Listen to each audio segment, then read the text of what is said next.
Assalamualaikum warahmatullahi wabarakatuh.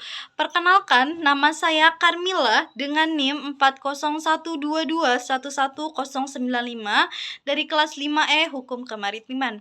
Baiklah, di sini saya akan jelaskan pembagian wilayah laut dengan lengkap beserta yurisdiksi yang berlaku. Yang pertama ada perairan pedalaman atau internal water. Jadi, perairan pedalaman adalah perairan yang terletak pada sisi darat garis pangkal laut teritorial, merupakan bagian perairan pedalaman negara tersebut. Sedangkan dalam pasal 3 ayat 4 Undang-Undang Nomor 6 Tahun 1996 tentang Perairan Indonesia menyebutkan bahwa perairan pedalaman Indonesia adalah semua perairan yang berada pada sisi darat dari garis air yang rendah dari pantai-pantai Indonesia, termasuk ke dalamnya seluruh bagian dari perairan yang terletak pada sisi darat dari suatu garis penutup. Pada perairan pedalaman ini, negara pantai mempunyai kedaulatan penuh atasnya. Pada prinsipnya, negara lain tidak dapat menikmati hak lintas damai di wilayah ini. Namun, jika perairan pedalaman tersebut terbentuk dikarenakan adanya penarikan garis pangkal lurus, hak lintas damai dapat dinikmati oleh negara lain di perairan tersebut. Yurisdiksi yang berlaku di perairan pedalaman adalah yaitu kedaulatan penuh negara pantai. Hal ini berarti bahwa kapal-kapal asing tidak memiliki hak lintas damai atau innocent passage di perairan pedalaman. Pada umumnya, negara-negara asing tidak memiliki hak lintas damai di perairan pedalaman, kecuali atas izin negara pantai. Negara pantai dapat menolak akses kapal asing tanpa harus memberikan alasan, meskipun negara asing tidak memiliki hak otomatis untuk melintas. Negara pantai dapat memberikan izin kepada kapal asing untuk masuk ke perairan pedalamannya melalui peraturan yang dikeluarkan secara nasional. Lalu, yang kedua, ada perairan kepulauan atau archipelagic water. Sebagai konsekuensi dari penarikan garis pangkal kepulauan, melahirkan persoalan mengenai perairan laut yang berada di sisi dalamnya. Dalam pasal 49 UNCLOS ayat 1 dan 2 menyatakan bahwa kedaulatan negara kepulauan meliputi perairan yang ditutup dengan garis pangkal kepulauan yang ditarik sesuai dengan ketentuan yang terdapat dalam pasal 47 UNCLOS 1982. Disebut juga sebagai perairan kepulauan tanpa memperhatikan kedalaman atau jarak dari pantai. Kedaulatan ini juga meliputi ruang udara yang berada di atas perairan kepulauan dasar laut dan juga tanah di bawahnya, serta sumber kekayaan yang terkandung di dalamnya. Perairan kepulauan adalah perairan yang ditarik oleh garis pangkal kepulauan yang ditarik dari titik terluar pulau utama dan suatu daerah di mana perbandingan daerah perairan dengan daerah daratan adalah 1:1 dan 9:1. Dalam menentukan garis pangkal kepulauan, diatur di dalam pasal 47 UNCLOS 1982 bahwa panjang garis pangkal tersebut tidak boleh melebihi 100 mil laut kecuali 3% dari jumlah keseluruhan garis pangkal yang mengelilingi setiap kepulauan dapat melebihi panjang sampai maksimal 125 mil laut. Setelah menggunakan atau menarik garis pangkal kepulauan berdasarkan ketentuan tersebut, baru ditentukan mana yang menjadi perairan kepulauan negara yang bersangkutan. Pada perairan kepulauan ini, negara kepulauan mempunyai hak dan kewajiban yang diatur di dalam UNCLOS 1982.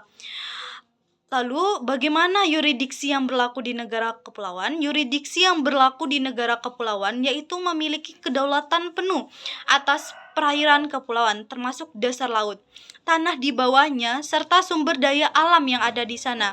Ini berarti negara tersebut memiliki hak untuk mengatur, mengeksploitasi, dan melindungi sumber daya lautnya. Meskipun negara kepulauan memiliki kedaulatan penuh, kapal asing tetap memiliki hak lintas damai melalui perairan kepulauan. Dalam hal ini, mengenai lintas damai dijelaskan di dalam pasal 52 ayat 1 UNCLOS 1982 bahwa setiap kapal dari semua negara dapat menikmati hak lintas damai di wilayah perairan kepulauan. Hak lintas damai berarti kapal-kapal dapat melewati perairan tersebut selama melakukannya tanpa mengganggu keamanan, ketertiban, atau kedaulatan negara kepulauan. Namun, jika kondisi mengharuskan seperti halnya dalam melindungi keamanan, negara kepulauan dapat menolak atau menunda sementara waktu untuk hak lintas damai tersebut di daerah atau area-area tertentu di perairan kepulauannya. Penolakan atau penundaan ini berlaku bagi semua kapal, jadi tidak boleh dilakukan secara diskriminatif. Lalu yang ketiga ada laut teritorial atau territorial sea. Laut teritorial merupakan perairan nasional berupa jalur laut yang terletak di sepanjang pantai dari garis pangkal dan dibatasi oleh garis batas luar atau outer limit. Laut teritorial. Pengertian tersebut merupakan pengertian secara umum karena pada saat itu belum ada penentuan lebar dari laut teritorial. Setelah UNCLOS 1982 ditetapkan, barulah dapat dirumuskan secara pasti lebar laut teritorial, di mana setiap negara mempunyai hak untuk menetapkan lebar laut teritorialnya, tidak melebihi 12 mil laut yang diukur dari garis pangkal. Maka dapat disimpulkan bahwa laut teritorial merupakan perairan nasional berupa jalur laut di mana jalur tersebut tidak melebihi 12 mil laut yang diukur dari garis pangkal dan dibatasi oleh garis batas luar atau outer limit. Laut teritorial. Sedangkan Indonesia merupakan negara kepulauan. Oleh karena itu, laut teritorial Indonesia diukur dari garis pangkal kepulauan Indonesia. Lalu, bagaimana yurisdiksi yang berlaku? Yurisdiksi yang berlaku dalam laut teritorial yaitu negara pantai memiliki kedaulatan penuh atas wilayah laut teritorialnya, termasuk ruang udara di atasnya, serta dasar laut dan tanah di bawahnya. Selain itu, diatur dalam UNCLOS tahun 1982 juga mengenai hak lintas damai di laut teritorial yang berlaku bagi semua kapal. Dengan tunduk pada UNCLOS 1982, setiap kapal dari semua negara berpantai maupun tak berpantai dapat menikmati hak lintas damai di wilayah laut teritorial. Istilah perairan teritorial ini berarti bahwa perairan itu sepenuhnya merupakan bagian wilayah suatu negara, sebagaimana halnya dengan wilayah daratannya. Lalu yang keempat ada zona tambahan atau contiguous zone. Menurut J.G. Starke, zona tambahan atau contiguous zone adalah suatu jalur perairan yang berdekatan dengan batas laut teritorial atau jalur maritim, tidak termasuk kedaulatan negara pantai, dapat melaksanakan hak-hak pengawasan tertentu untuk mencegah pelanggaran peraturan perundang-undangan tentang saniter, bicukai, fiskal, pajak, dan imigrasi di wilayah laut teritorialnya sepanjang 12 mil dari garis pangkal. Pasal 33 UNCLOS 1982 menyatakan zona tambahan adalah wilayah laut yang tidak melebihi 24 mil dari garis pangkal di mana lebar laut teritorial atau 12 mil jika diukur dari laut teritorial. Kesimpulannya, dalam zona tambahan yang berbatasan dengan laut teritorialnya, negara pantai atau negara kepulauan memiliki kewenangan untuk mencegah terjadinya pelanggaran perundang-undangan, bea cukai fiskal, keimigrasian, atau sanitasi di dalam laut teritorialnya, dan menghukum para pelanggar peraturan perundang-undangan tersebut yang terjadi di dalam wilayah teritorialnya. Lalu, bagaimana sih yurisdiksi yang berlaku? Yurisdiksi yang berlaku di zona tambahan yaitu negara pantai tidak memiliki kedaulatan penuh tetapi dapat melakukan pengawasan untuk mencegah pelanggaran hukum terkait pabean, perpajakan, imigrasi, atau kesehatan. negara pantai bisa menegakkan hukumnya terhadap pelanggaran di zona ini, atau bahasa lainnya yurisdiksi. Yang berlaku di zona tambahan adalah negara memiliki yurisdiksi terbatas di bidang bea cukai, fiskal, imigrasi, dan saniter. Lalu yang kelima ada zona ekonomi eksklusif atau Z. Adalah daerah yang terletak di luar dan juga berdampingan dengan laut teritorial yang tunduk pada rezim hukum khusus, yang mana terdapat yurisdiksi dan hak-hak negara pantai, dan kebebasan-kebebasan serta hak-hak negara lain diatur oleh ketentuan-ketentuan yang sesuai dengan konvensi ini. Lebar zona ekonomi eksklusif atau Z bagi setiap negara pantai tidak boleh melebihi 200 mil laut dari garis pangkal, di mana lebar laut teritorial diukur. Lebar Z 200 mil diukur mulai dari garis pangkal, yaitu garis yang digunakan untuk mengukur laut teritorial. Sehingga apabila diukur dari garis pangkal luar atau outer limit laut teritorial, maka lebar Z adalah 188 mil. Sedangkan yurisdiksi yang berlaku di zona eksklusif ekonomi Z atau zona ekonomi eksklusif adalah negara pantai memiliki hak berdaulat atas sumber daya alam, baik di dasar laut maupun di perairannya. Yang kedua, negara pantai memiliki hak atas kekayaan alam di dalam Z, seperti minyak, gas, dan ikan. Lalu yang ketiga, negara pantai memiliki hak berdaulat untuk melakukan eksplorasi, eksploitasi, konservasi, dan pengelolaan sumber daya alam. Yang keempat, negara pantai memiliki hak untuk menggunakan kebijakan hukumnya di dalam Z. Lalu yang kelima, negara pantai memiliki kebebasan bernavigasi di dalam Z. Lalu yang keenam, negara pantai memiliki kebebasan terbang di atas Z. Lalu yang ketujuh, negara pantai memiliki kebebasan untuk melakukan penanaman kabel dan pipa dalam Z.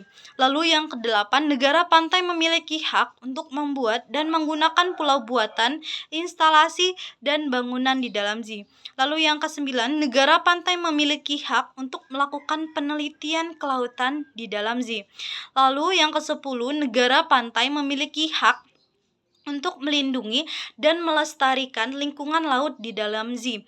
Selain itu, yurisdiksi negara pantai juga meliputi penegakan peraturan perundang-undangan negara pantai yang mengenai bea cukai, fiskal, kesehatan, keselamatan, dan imigrasi atau badan administratif di pulau buatan, instalasi dan bangunan yang terdapat di Z sesuai dengan pasal 56 ayat 1 BI Unclos 1982. Yurisdiksi administratif dapat dilihat dalam pasal 64 ayat 4, terutama mengenai kewenangan negara pantai mengeluarkan izin penangkapan ikan bagi warga negara asing dengan keharusan membayar bea dan pungutan biaya lainnya.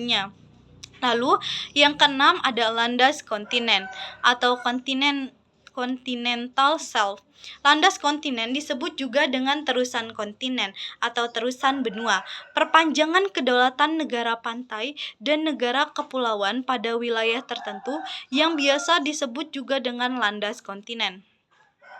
Pengertian landas kontinen dapat diartikan sebagai dasar laut dan kekayaan alam yang terdapat di bawahnya dari area laut yang merupakan penambahan dari laut teritorialnya, yang mencakup keseluruhan perpanjangan dari wilayah teritorial daratnya ke bagian luar yang memagari garis kontinental atau jarak 200 mil dari garis pangkal di mana lebar laut teritorial diukur.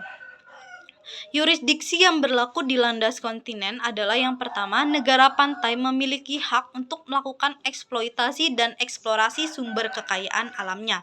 Yang kedua, negara pantai memiliki hak eksklusif untuk membangun pulau-pulau buatan, instalasi, dan pembangunan di atas wilayah landas kontinen. Yang ketiga, negara pantai memiliki hak eksklusif untuk mengatur dan memberikan perizinan terkait pemboran pada landas kontinen untuk setiap keperluan. Yang keempat, hak negara pantai untuk mengeksploitasi tanah di bawah landas kontinen dengan melakukan penggalian terowongan tanpa melihat ke dalam perairan di atas tanah dan di bawah landas kontinen tersebut. Lalu, yang kelima, hak negara pantai atas landas kontinen tidak tergantung pada penduduk atau okupasi. Lalu, yang ketujuh, ada laut bebas atau high seas.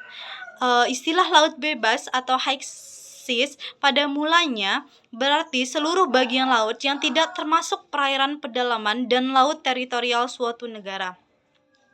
Laut bebas merupakan res nulis, yaitu dapat dimiliki oleh siapapun sehingga siapapun dapat menguasai, menduduki, dan memanfaatkannya.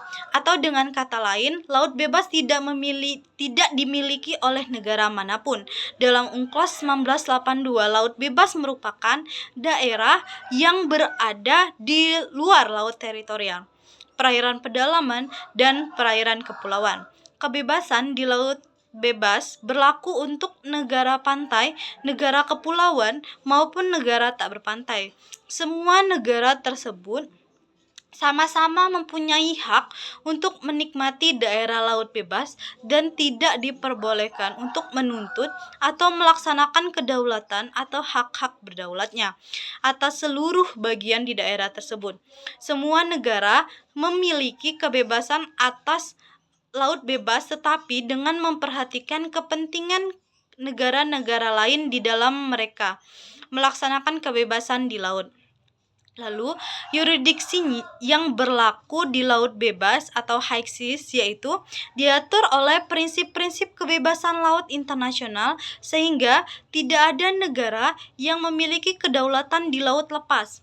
Laut lepas merupakan kawasan bebas yang dapat digunakan oleh semua kebebasan dalam hal pelayaran atau berlayar, kebebasan memasang kabel dan pipa di bawah laut, kebebasan penerbangan, kebebasan riset ilmiah, kebebasan membangun pulau buatan, dan instalasi lainnya, termasuk kebebasan menangkap ikan, memancing, dan terbang.